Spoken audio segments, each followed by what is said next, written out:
નમસ્કાર મિત્રો, આજે આ ગાંગી સમડી બની અને ઉડતી ઉડતી પહોંચે છે આ દુશ્મન કબીલામાં અને એ કબીલાના સરદારના આંગણામાં જ એક ઝાડ નીચે આ બાળક ઝૂલતું હોય છે। એ બાળકને ઉપાડી અને ગાંગી ત્યાંથી ભાગે છે। ત્યારે ગાંગીની પાછળ બે માણસો પડે છે। ત્યારે ગાંગી તેમની પાસે જઈ અને પૂછે છે। ત્યારે ગાંગીને ખબર પડે છે કે આ બાળકને કોણ કેવી રીતે અને શા માટે ઉપાડી ગયું હતું। ત્યારે ગાંગીએ બંને માણસોને કહે છે કે તમે ભલે તમારા સરદારના વફાદાર રહ્યા, પરંતુ તમે પાપનો માર્ગ અપનાવ્યો છે, માટે આ ઘટના તમે જાતે ભોગવો અને હું તો એક જનેતાને વચન આપીને આવી છું, તો આ બાળકને હું લઈ જાઉં છું। આમ કહી અને ગાંગી પોતાના પગના પંજામાં આ બાળકને ઉપાડી અને ઉડતી ઉડતી પાછી એના કબીલામાં પહોંચે છે। અને કબીલામાં આવી અને જે પેલી સ્ત્રી પોતે ખોળો પાથરીને રડી રહી હોય છે તેના ખોળામાં આ બાળક મૂકી અને ગાંગી ત્યાં સમડી સ્વરૂપે બેસે છે અને પછી તેના મૂળ રૂપમાં આવે છે। ત્યારે કબીલાના સૌ માણસો ગાંગીને પગે લાગવા લાગ્યા અને કહે છે, તમે કઈ દેવીનો અવતાર છો? ત્યારે ગાંગી તેમને સમગ્ર ઘટના જણાવે છે કે હું કોઈ દેવી નથી, પરંતુ હું કામરૂ દેશની થોડી વિદ્યાઓ જાણું છું અને એ વિદ્યાઓ એવી પણ છે કે જેનાથી આપણે ગમે તેનું સ્વરૂપ ધારણ કરી શકીએ છીએ। ત્યારે આ કબીલાના સૌ માણસોને ખબર પડે છે કે ગાંગી આટલી બધી વિદ્યાની જાણકાર છે, એમ છતાં પણ આપણે તેને મારવાની ઘણી કોશિશ કરી તો પણ ગાંગીએ ક્યારેય આપણા ઉપર કોઈ પ્રહાર નથી કર્યો, માટે ગાંગી વિશ્વાસને લાયક છે અને તે દુશ્મનના કબીલામાં ઘૂસી અને જો આવી રીતે બાળકને ઉપાડી લાવતી હોય તો પછી આપણે ગાંગી ઉપર વિશ્વાસ કરી શકાય, કેમ કે તે જો એક બાળકનો જીવ ના જવા દેતી હોય તો પછી આપણો જીવ કેવી રીતે જવા દે। અને આમ પછી તો પેલા બાળકની માતા ગાંગીને પોતાની દીકરી બનાવે છે અને કહે છે કે દીકરી, આજથી હું તારી માં છું અને ભલે આ સંસારમાં તારી કોઈ માં હોય કે ના હોય, પરંતુ આજથી એમ માનજે કે આ કબીલામાં તારી એક જનેતા રહે છે અને જેટલો પ્રેમ હું આ મારા બાળકને કરું છું ને, એટલો જ પ્રેમ મારી દીકરી ગાંગી હું તને પણ કરીશ અને આજથી તારે મારા ઘરે રહેવાનું છે।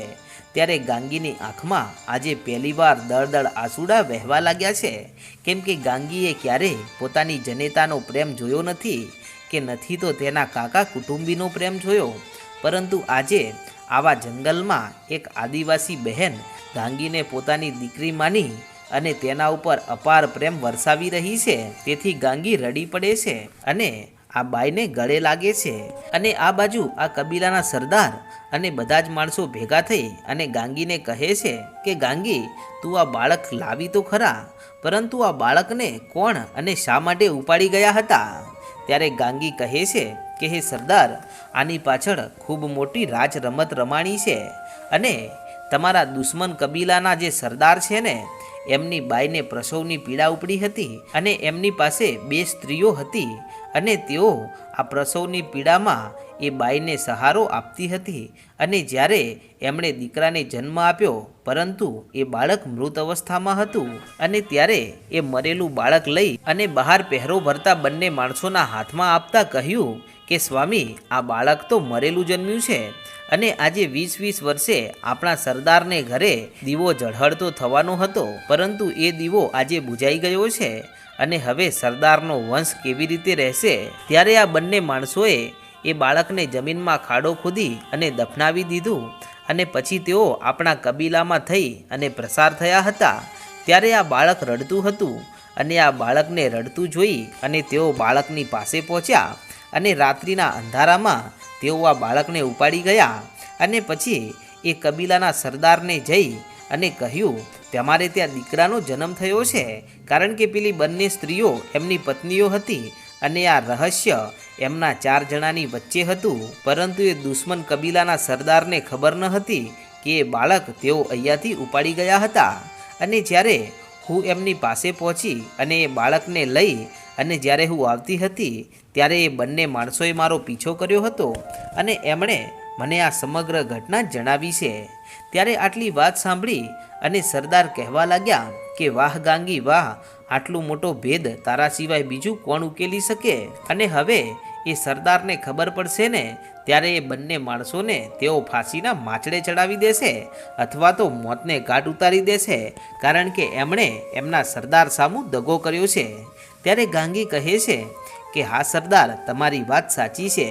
અને આમ આવી વાતો થઈ રહી છે ત્યાં તો પેલા બાળકની જનેતા ગાંગીને કહે છે કે ચાલ દીકરી, મારા ઘરે હું તને મારા હાથે જમાડું છું.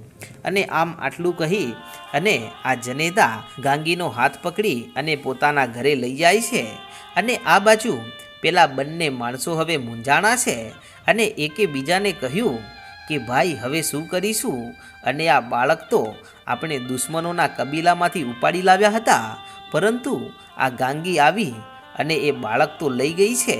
અને હવે આપણને સરદાર પૂછશે કે બાળક ક્યાં ગયું, અને જો આપણે એમને સચ્ચાઈ જણાવી દઈશું કે એ બાળક અમે દુશ્મન કબીલામાંથી લાવ્યા હતા અને તમારું બાળક તો મૃત અવસ્થામાં જન્મ્યું હતું, અને આવી વાત જો હવે આપણે આપણા સરદારને જણાવીશું ને તો સરદાર આપણને મોતને ઘાટ ઉતારી દેશે. બોલો હવે શું કરીશું? ત્યારે આટલી વાત સાંભળી અને બીજો માણસ થરથર કાપતો હતો એ એટલું કહે છે કે આપણે એક કામ કરીએ, અહીંયાથી ભાગી જઈએ અને આપણો કબીલો મૂકી અને ક્યાંક જતા રહીએ. ત્યારે પેલો પહેલો માણસ એટલું કહે છે કે ના ભાઈ, આપણે કબીલો મૂકીને ના જવાય, કારણ કે આપણી બંનેની પત્નીઓ અને આપણા છોકરાઓનું શું થાય, માટે આપણે તેમને મૂકીને ના ભાગવું જોઈએ.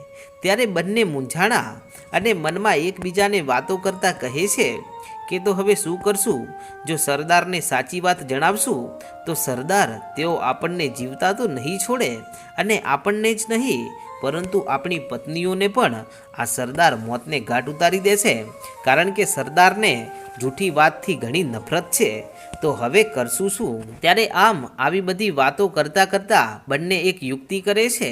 અને પેલો પહેલો માણસ બીજાને કહે છે કે આપણે એક યુક્તિ કરીએ અને આપણે આપણા સરદારને એમ કહીએ કે સરદાર, તમારું બાળક આપણા જે દુશ્મન કબીલાના માણસો રહ્યા ને તેઓ લઈ ગયા છે. ત્યારે બીજો માણસ કહે છે કે હા ભાઈ, આપણે એમ કહીશું તો આપણે બચી જઈશું અને આપણું નામ પણ નહીં આવે. અને આમ આવી યુક્તિ કરી અને બંને જણા રડતા રડતા એમના સરદારની પાસે પહોંચે છે. ત્યારે સરદાર પૂછે છે કે મારું બાળક ક્યાં છે? મારો દીકરો મને હાલ જ જોઈએ, મારો દીકરો મને લાવી આપો. ત્યારે સરદારની પત્ની પણ ત્યાં ચોધાર આંસુડે ઝૂંપડામાં બેઠી બેઠી રડી રહી છે. ત્યારે સરદાર કહે છે કે તું રડીશ નહીં, આપણું બાળક કોઈની હિંમત નથી કે તેને આમ ઉપાડી જાય અને આપણે હાથ ઉપર હાથ રાખીને બેસી રહીએ. ત્યારે પેલા બંને માણસો રડતા રડતા સરદારને કહે છે કે સરદાર, આપણું બાળક કોઈક ઉપાડી ગયું છે અને મને વિશ્વાસ છે કે આ બાળક આપણા દુશ્મન કબીલાના જે સરદાર રહ્યા ને એમના માણસો જ લઈ ગયા છે, કારણ કે તેઓ કપટી છે અને કદાચ વેશ પલટો કરી અને આવા પક્ષી બની અને તેઓ આવ્યા હોય અને બાળકને લઈ ગયા હોય, કારણ કે બાળક ખબર જ ના પડી કેવી રીતે એ સમડી આવીને લઈ ગઈ. ત્યારે આટલી વાત સાંભળતાની સાથે જ સરદાર પોતાના એક ગુપ્તચરને બોલાવે છે અને બોલાવીને કહે છે કે જો ભાઈ, આજે રાત્રે કોઈને ખબર ના પડે એવી રીતે તારે પેલા કબીલામાં જવાનું છે અને કબીલામાં જઈ અને તારે એ નક્કી કરવાનું છે કે મારું બાળક એ કબીલામાં છે કે નહીં. ત્યારે આ ગુપ્તચર કહે છે કે તો સરદાર, મારે એમના કબીલામાં જવું હોય તો મારે રાત્રિનો સહારો લેવાની જરૂર નથી, હું તો આમ પણ જઈ શકું છું અને તમે મને જાણતા નથી કે હું કેટલો હોશિયાર છું. ત્યારે સરદાર કહે છે કે તારે જે હોશિયારી કરવી હોય એ તું કર, પરંતુ મને એ જણાવ કે આ બાળક આપણા દુશ્મન કબીલામાં છે કે નહીં. ત્યારે આ ગુપ્તચર કહે છે કે ભલે સરદાર, હું તમારું કામ એક દિવસમાં પૂરું કરી નાખીશ.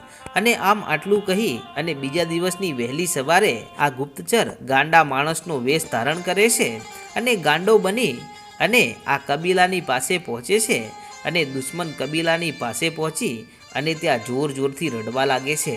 ત્યારે વહેલી સવારે સૌ કોઈ કબીલાના માણસો જાગે છે અને ગાંગી અને એમના સરદાર સૌ જાગીને બહાર આવીને જુએ છે તો ત્યાં એક ગાંડો માણસ બેઠો બેઠો રડી રહ્યો છે અને જાણે તેને ભૂખ લાગી હોય એમ તે વલખા મારી રહ્યો છે. ત્યારે તેને જોઈને ગાંગી કહે છે કે સરદાર, લાગે છે કે કોઈ પાગલ અહીંયા આપણા કબીલામાં આવી ગયો છે અને તે ભૂખ્યો હોય એવું જણાય છે। ત્યારે સરદાર તેના માટે રોટલી મંગાવે છે। ત્યારે પેલી સ્ત્રી પોતાના હાથમાં રોટલી લઈને આવે છે અને તેની કેડમાં આ બાળક તેડેલું છે। ત્યારે આ ગાંડો બનીને આવેલો ગુપ્તચર આ સ્ત્રીને જોઈ જાય છે અને સ્ત્રીને જોયા પછી પેલા બાળક સામું નજર નાખે છે તો બાળક તો એમના સરદારનું જ હતું, કારણ કે તેણે આ બાળકને રમાડેલું હતું અને બાળકને જોતાની સાથે જ તે સમજી ગયો કે આ કબીલાના સરદારે જ અમારા સરદારનું બાળક ચોરી અને અહીંયા સુધી લાવી દીધું છે। અને પછી તે હાથમાં રોટલી લઈ અને બટકું રોટલો પોતાના મોઢામાં નાખે છે અને પછી ત્યાંથી રડતો રડતો ત્યાંથી ભાગી જાય છે। ત્યારે સરદાર કહે છે કે ગાંગી, આ કોઈ ગુપ્તચર હોય એવું તને ના લાગ્યું? ત્યારે ગાંગી કહે છે કે સરદાર, મને પણ એવું લાગ્યું, પરંતુ એ ગુપ્તચર આપણી પાસેથી શું ગુપ્ત સૂચનાઓ લઈ જશે અને ભલે ને આવ્યો અને આ કબીલામાં કોઈને કોઈ નુકસાન તો નથી થવાનું, કારણ કે આ કબીલામાં હું ગાંગી વસવાટ કરું છું। અને આમ આટલું કહી અને કબીલાના માણસો પોતાના કામમાં લાગ્યા અને આ બાજુ ગાંડો બનેલો ગુપ્તચર આગળ જતા ગળગળતી દોટ મૂકી અને પહોંચે છે એમના કબીલામાં। અને એમના કબીલામાં પહોંચી અને સરદારની પાસે પહોંચે છે કે સરદાર, ગજબ થઈ ગયો અને આપણે જે વિચાર કરતા હતા એવું જ ઘટના બની છે। ત્યારે સરદાર કહે છે કે હે ગુપ્તચર, શું ઘટના બની છે મને ઝટ બતાવ।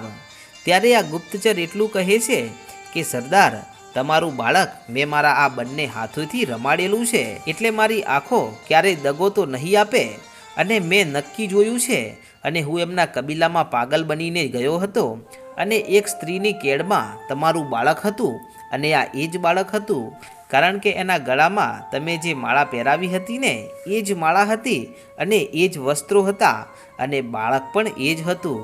ત્યારે આટલી વાત સાંભળતાની સાથે સરદાર જોર જોરથી હસવા લાગ્યા અને આમ સરદારને હસતા જોઈ અને તેમની બાઈ બહાર આવે છે કે સ્વામી, તમે આટલા બધા કેમ હસો છો?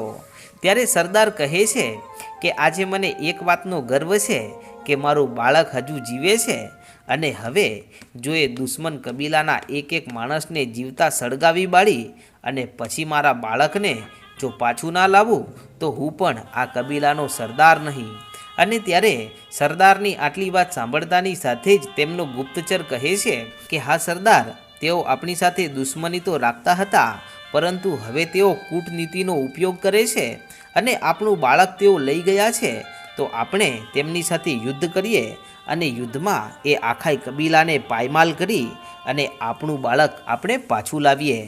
ત્યારે આટલી વાત સાંભળતાની સાથે પેલા સરદારના બંને માણસો થરથર કાપી રહ્યા છે, કેમ કે આ બધું એમના કારણે થયું છે અને આ રહસ્ય તેઓ જાણે છે અને તેમની પત્નીઓ જાણે છે કે આ બાળક તો આ સરદારનું છે જ નહીં, તેઓ ઉપાડી લાવ્યા હતા, પરંતુ તેઓ હવે આ સમગ્ર ઘટના જો આ સરદારને કહેવા જાય તો સરદાર તેમને મારી નાખે, તેથી તેઓ ભારે ધર્મ સંકટમાં ફસાણા છે અને પોતે એકબીજાની સામું બધી વાતો કહી રહ્યા છે, પણ સરદારને કંઈ કહેતા નથી। અને આ બાજુ સરદારે તેમના આખા આદિવાસી કબીલાને ભેગો કર્યો અને કહે છે કે આજે આપણે દુશ્મન કબીલા ઉપર હુમલો કરવાનો છે, ચાલો હથિયાર લઈ અને બધા તૈયાર થઈ જાઓ। અને આમ આખી રાત બધાએ યુદ્ધની તૈયારીઓ કરી અને પોતપોતાના હથિયારો લઈ અને બીજા દિવસની વહેલી સવારે સરદાર સાથે આખો એ કબીલો આ દુશ્મન કબીલાની સામું આવી રહ્યો છે। ત્યારે આ બાજુ ગાંગીના કબીલાના જે સરદાર હોય છે તેમને એમના માણસો જાણ કરે છે કે હે સરદાર, કોઈ દુશ્મન કબીલાનો સરદાર આપણી ઉપર યુદ્ધે ચડ્યો છે અને તે જંગલમાં આપણી સીમા સુધી આવી ગયો છે અને તેની પાસે વિશાળ લશ્કર છે અને તે આપણા કબીલાને સમાપ્ત કરી નાખવાની સોગંદ ખાઈ અને આપણા કબીલા સામું આગળ વધી રહ્યો છે। ત્યારે આટલી વાત સાંભળી અને આ સરદાર ગાંગીને આ સમગ્ર ઘટના જણાવે છે અને પછી તો આ ગાંગીના કબીલાના માણસો પણ પોતે હથિયારો સાથે લશ્કર તૈયાર કરે છે અને બંને સરદારો આમને સામને આવી અને ઊભા રહી જાય છે। અને મિત્રો, પછી આ જંગલમાં શું ઘટના બને છે તેનો ઇતિહાસ આપણે આગળના ભાગમાં જોઈશું। અને તમે આપણી ચેનલ પર પહેલીવાર આવ્યા હોય તો આજે જ આપણી ચેનલ રાજા મેલડીને સબસ્ક્રાઈબ કરી નાખો। જય માતાજી।